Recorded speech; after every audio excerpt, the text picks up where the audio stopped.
Yo, what's up YouTube? Today I'm gonna show you how to best level once you start in this new season 4, because you can access, which a lot of people don't seem to know about this new season. They made it so you can access Helltide in World Tier 1 and World Tier 2, so basically from level 1.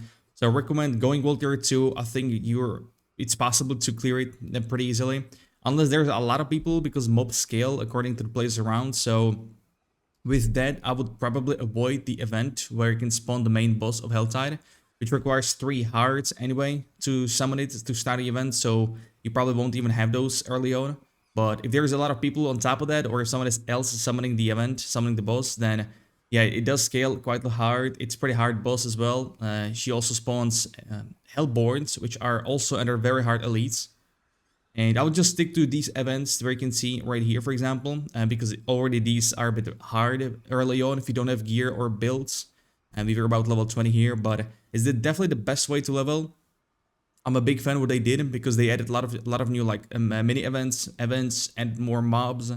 And there is this big worm that spawns, or it just comes up from the ground and spawns mobs. And also this bar right up top under the cinders.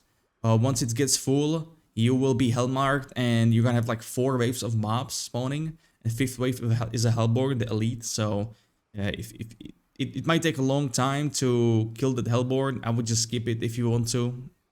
There is the Hellborn right there. They're also very tanky. They do a lot of damage. But if it's only your group, for example, group of 4, or you're like solo, I think it's possible to do, because they don't have that much HP, as you can see. It's not that bad if it's only 4 of us here. But yeah, it's also great for OBOLS. There is increased OBOL cap. Now I really recommend saving OBOLS for new world tier, because once you go to world tier 3, you will be able to get sacred items from OBOL vendor, guaranteed 100%, no miss. And you can equip those from level 35. They reduce the level reduction. Same goes to Ancestral. You can equip it at level 55. So I definitely recommend sending OBOLS from World Tier 3 to World Tier 4, because you can get a full setup, full gear. And later on, once you start getting aspects with or like legendary items, you can just throw these yellows away, because they're just material or gold source.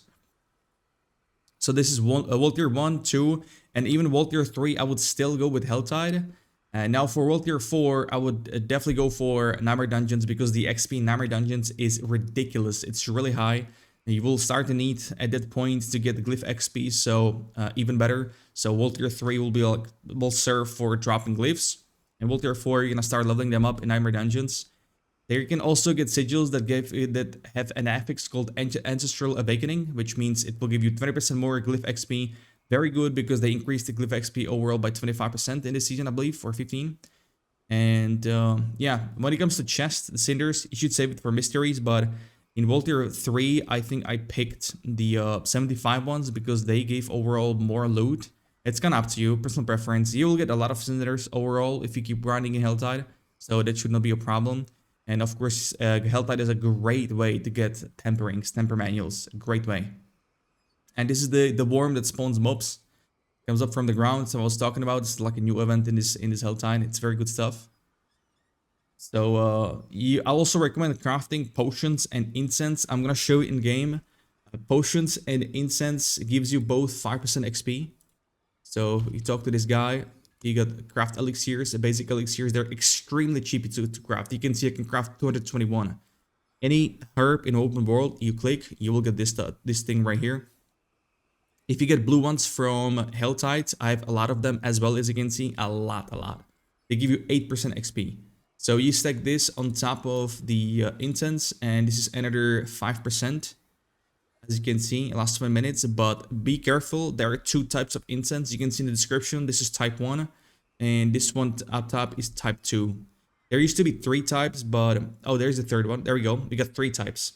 I couldn't learn this one before because I was at level 100. So you have 3 types, so you can stack all 3 on top of a potion, but this one is obviously at level 100, so you won't need it anymore. But it is some very good stuff, I would say. And yeah, World Tier 4, I would just go for Nightmare Dungeons. I feel like that's the best way to level. Once again, on top of Glyph XP. Very good loot too. A lot of crafting mats as well.